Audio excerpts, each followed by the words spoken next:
Major League Baseball Players Weekend is back.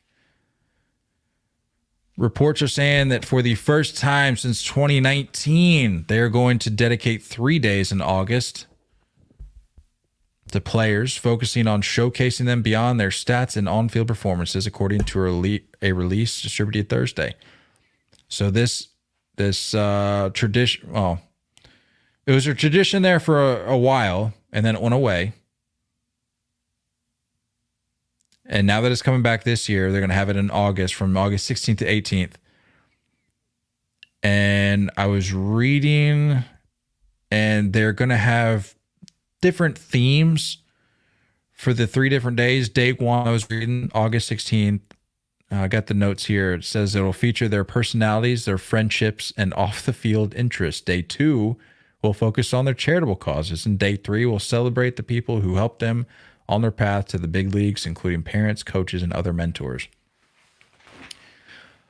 I love it. I mean, I'm not gonna be some old man grouch here and say, like, why are we doing this? I especially love the focus on the charitable causes. I think the more time you spend following Major League Baseball, the more you realize that there's more guys than you think that are involved in some sort of cause, some sort of charity, some sort of movement, whatever it may be. Then they're channeling their efforts and energy to the right things, and you love to see that. So I'm glad that they're getting a chance to highlight those, because oftentimes the only guys you really hear about are the guys that have a chance to talk about what they're doing on, like, if they're fortunate enough to be mic'd up for an ESPN, like, Sunday night baseball game or something, or maybe Major League Baseball decides to randomly spotlight them on their socials one day.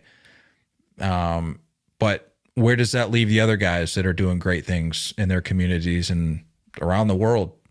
So I'm glad to see that. I think that'll be a cool thing. And, the whole intent, the whole purpose of this is to attract a younger crowd. And I think we've seen this serve its purpose in the past. I'm not entirely sure why they got rid of it.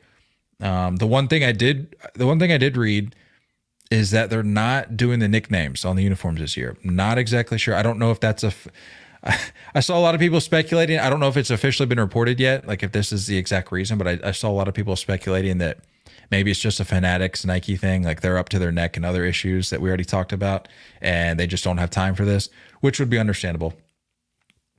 But that was something I looked forward to. I mean, the uniforms were hit or miss.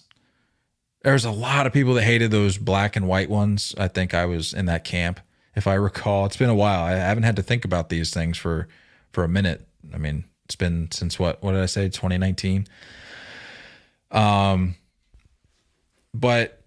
man, the nicknames on the backs of the unis were cool. I was looking forward to those, but some guys were getting a little edgy with them. So I can kind of get it. Like, I mean, Rich Hill, like Dick Mountain.